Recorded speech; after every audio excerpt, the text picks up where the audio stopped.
I literally watched you hustle your way through school for 6 years. You need to read this book.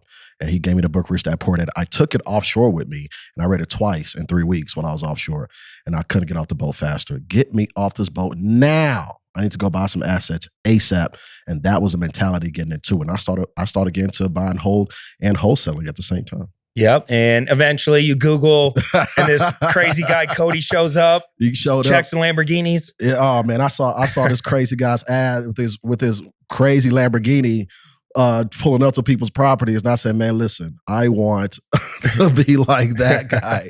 And so, man, it's crazy, Cody. Like this was 2014, really 2013 when you really think about it. I purchased that course. And I never forget it. Here's the thing. I spent $7,000 on that course. And I spent $7,000 on that course, and I did exactly what it told me to do. I put out my first yellow letter campaign.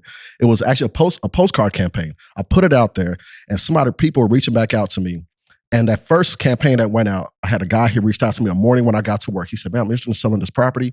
My coworker was like, hey, we're going to go grab Vietnamese for lunch. I said, don't worry about it. I got plans for lunch. I went, met the seller, put the property under contract that day, and I had it sold in 2 weeks. And that was my very first deal. But what's interesting is I was out here. I was like, okay, well, I'm out here. Real estate investor, wholesaling. Listen, this is where I belong. This stuff is cake. Easy money. So that took 2 weeks to get my first deal. Ask me how long it took me to get my second deal. How long did it take you to get your second deal, TJ? Almost 6 months to get my second deal. And here's what's crazy.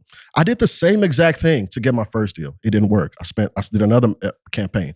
It seemed like it worked. I did another campaign. It didn't work. I'm like, man, what the heck? What is going on? And so I thought stuff was sweet. But I realized that the consistency factor is going to be very important if I want to keep along this journey. And so when people come to me, sometimes they'll say, oh, well, because people come to me all the time and say, I want to get into short-term rentals. I've been wholesaling. Wholesaling is hard. I think short-term rentals is more what I want to do. And I tell them, I say, well, for one, you think stuff is sweet over here on the short-term rental side. You think you can come in and just put a property up on rent, put a property on the contract that you want to rent, and just put it up on Airbnb. I think you're going to make some money. I'm telling you right now, it's nowhere near. Airbnb space is nowhere near what it used to be when I got into it. It's nowhere near as easy. Stuff is not that sweet over here. And when people tell me, because just literally last week, a young lady came to me. She said, well, I've been wholesaling and I don't think wholesaling is for me. And I said, well, how long you been wholesaling? She said, well, about 2 months, but I haven't really gotten a deal. And I told her, I said, well, you haven't even been in it long enough to know if it's for you or not.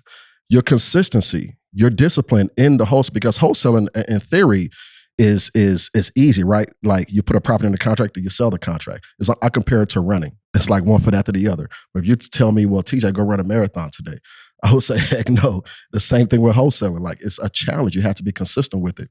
So, but on the short-term rental side, a lot of people think that you can just come in because the barrier to entry seems low. And yes, there's a lot of listings that came onto the marketplace, especially since I got into it. But it's nowhere near as easy as it used to be, for sure. Well, and just to clarify to everybody, you got a course plus mentorship. Yes, absolutely. Yeah. And then you came to events and you were up in the mix. So I remember the first time I met you you were volunteering for one of our little workshops that we were doing at my office. And I remember thinking, dude, that guy's got the it factor. You definitely had it. And it's cool to see your journey. For wholesaling, I was the opposite. It took me 14 months to get my first deal. And then only about 2 months to get my second deal, and only about 2 weeks to get my third. Yep. So it happens. You are 1,000,000% right when it comes to the consistency. I call it mastering the mundane. You really got to work the boring work. Oh, you have to. And it's repetitive, and there's money in the follow up. Only about 15% of my deals happen within the first 30 or 45 days of meeting a seller. Yeah. 85% of my deals happen over the next 12 months in the follow-up. That's fact. Because not everybody's ready at that time. They're starting to consider it. There's really 3 buckets of sellers. Have to sell, shit is hitting the fan.